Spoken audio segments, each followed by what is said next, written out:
Hey y'all, this is Christy from Teadoddles. Vlogmas Day 10, even though I missed yesterday. Unexpected events again, but that's okay. I'll talk about that in a minute. First, I'm going to do this next step for this dinosaur. And if you're sewing along with me, and then if you want to hear more about what I was doing at the end, you can stick around for that. So today, we are turning our little pieces inside out. This is the one that I sewed a 1/4 inch seam on. I have not finished the one where I'm tracing the lines, so it will be a little bit easier to turn them out inside out if you sewed along the lines instead of did a 1/4 inch seam. Okay, so I have this is part of a turning system that I have. They're fabric tubes, so these little dowels came with the fabric tubes. I have them in different sizes. I'm not using the tube. I'm using this because it has a dull point to it. So if you have, I would say skewers, but you really need to dull the point on it, or something with a dull point like this to help with your turning, because you don't want to poke holes in it, which you could still do with this if you poke too hard on the fabric. But you're going to need something like this to help get in those little corners, especially on the legs. This little foot right here is what's going to give you the most trouble.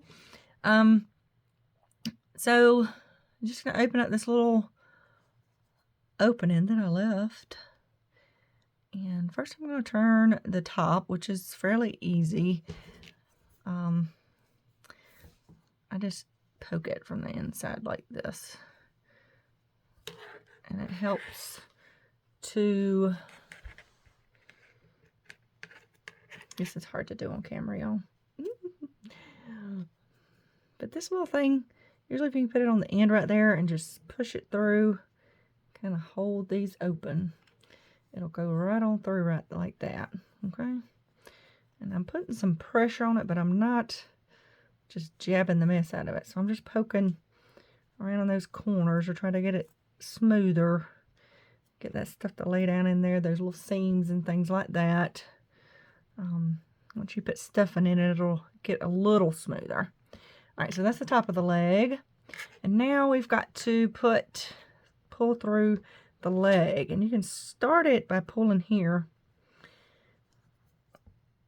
a little bit. Opening that up so you can see where the hole is. I'm just going to push it. Push, push, push, push, push, push. Oops, see, I've done poked the hole in it. It's okay. It usually will go back together if you accidentally do that.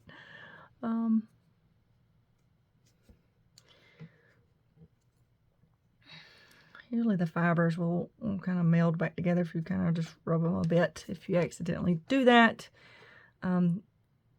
Because usually you've just poked between the threads in the fabric. If y'all hear something in the background, it's raining here. It's been raining all day. It's made for a very dreary kind of day.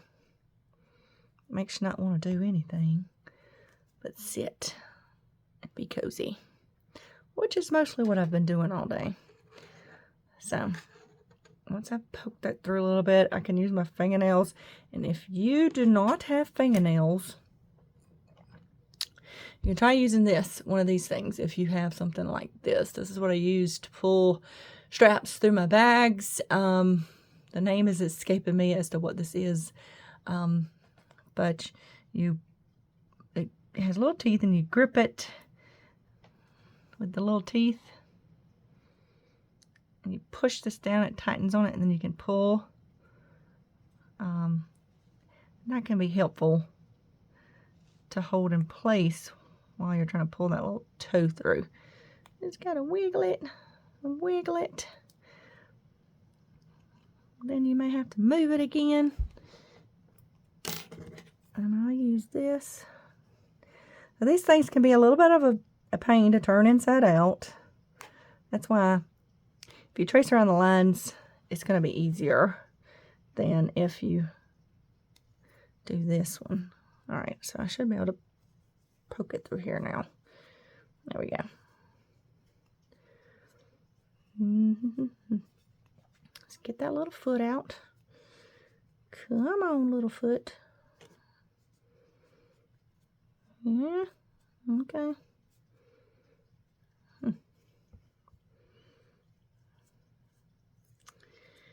This one's being stubborn. And hopefully I'm staying on the camera because I am not paying attention to what I'm doing at all. And poked it through there again. There we go. Alright.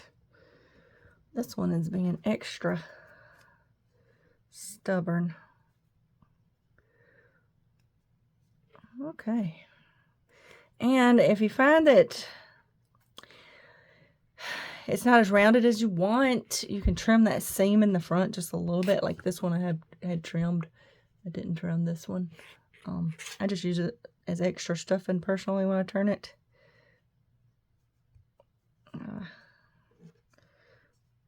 But here we go.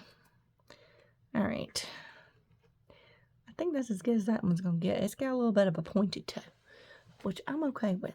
If you're not okay with that, you have to make adjustments. I've got some little threads coming loose out here. That's why I said to do that back stitch, which helps with it. You'll still get some threads that pull. All right. So once you get them all turned out, got them turned out. I'm not going to turn them all on camera because I don't want to stand here forever. This is going to be a whole lot easier to turn inside out, obviously. But I would start with this tail and get that on through. And then do the head. Most of that can be done with your fingers. And now we're gonna get the tail through. This one just takes a little back and forth, going along down in there. Like I said, try not to poke too hard. Poke through the fabric like I did. Like you can tell on this one, did I put? You can't even tell where I put the hole in it because I rubbed it. Rubbed the threads. Because usually it just goes, as long as you don't rip the threads of the fabric, usually you can push it back together. So a lot of times when you're doing this, it'll just go between the weave of the fabric. All right, I'm going to work on the head some. So, just poke, poke, poke, poke, poke, poke. This is something to do if you're making a bunch of these, or if you're going to make a bunch of these, I highly suggest just doing the outline one and then turning these inside out while you're sitting and watching TV, because it will come out. It just takes a bit. This one's got the head that has to come through that little skinny neck, you know. So that the tail and the head of this is the part that's going to take a little finagling. We'll put it that way. Just got to get this on through. All right. Sometimes you can do this and get it to slide on up. Just putting it down in there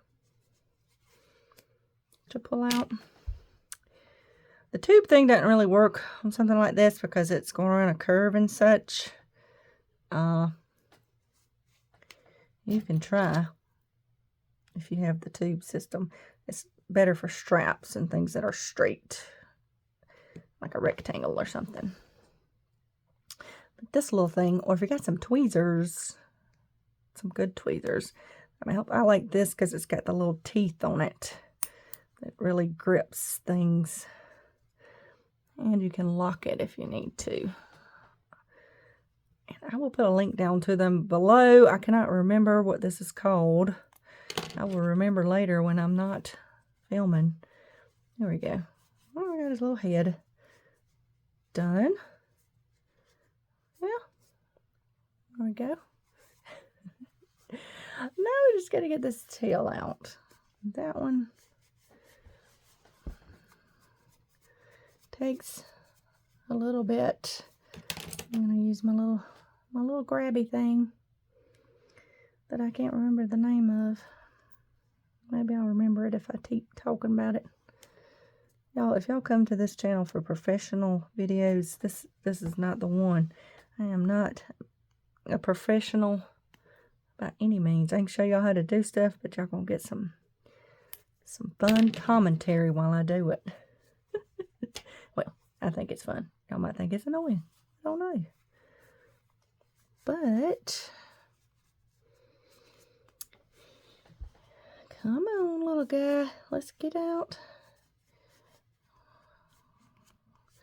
So we can have a tail. It's gonna look stubbly. It's not gonna look pointy like it does on the pattern. Time we get everything turned. Ooh, ooh, ooh. If anything, maybe this will give y'all a good laugh watching me turn things inside out. All right, I'm gonna do one more little push, and I'm gonna call it done. Okay, I think that's good enough. There we go. See, it looks a little rounded when you get done with it. All right, I've got everything turned out. Well, I've got 2 more legs to turn out on mine. But I have started stuffing this one. Okay, so something to remember when you stuff these. You don't want to stuff it so tight that it becomes hard, because we've got to sew through 2 legs and the body when it's stuffed to put the little buttons, or if you're just going to use stitches so we can make these legs move like mine do. Because the way I did this is I stitched through both legs and the body, and I went back and forth with a simple stitch so that there's a thread that runs between them and it can rotate still. So you don't want this so stuffed that you can't get a needle through there. I mean, I have some pretty hefty needles, some bigger needles. You're going to need a bigger darning needle or something like that to do this. But if you pack that in there too tight, it's going to be hard to do. So this is how I stuff the legs. Because I may or may not get to do a video tomorrow, because the next video I do for this will be for sewing up these, how to sew up these holes. Then the last one will be about sewing the legs to the body. So it won't last the whole of Vlogmas, especially since I keep missing days. But that's okay. I'm doing what I can do. Here we go. You definitely need something to help poke that down in there. You can get a dull pencil to do that. Just be aware you may leave marks or something on it. Or if you have a pen that has no ink left in it, something like that would work. All right, so my little feet can be stuffed a little bit harder or stiffer if I want to. But you can see that little bit of stuffing filled that in. And so then I still need some here. Okay. So just puff it up. And like I said, you want to be able to squish this still. You want to be able to get a needle through there. You got to go through 2 of these and the body. So this one's not stuffed very hard anyway. So that is the stuffing consistency you're looking for. And this one, just getting it in the tail and the head, it's going to be the toughest part. But these little legs are going to be the things that drive you, that may make you not want to do this. All right, y'all. So this is what I did yesterday. I went to a boat parade at the lake where they had lights. They had Christmas lights. They had them decorated with Christmas lights, and it was like a contest. And I went with a couple of friends, and we really enjoyed that. Seeing all the boats decorated, and they had hot cocoa and coffee, although it was not cold here yesterday. Yesterday it was very hot. In the evening it did get cooler. And then we went and ate dinner, and we just enjoyed the evening. So I got home later than I expected, and that's okay, because I'm trying to enjoy December in that way. So I hope y'all found this useful or amusing at least. And I will see y'all hopefully tomorrow, but it may be the next day. So I hope y'all have a wonderful week. Bye.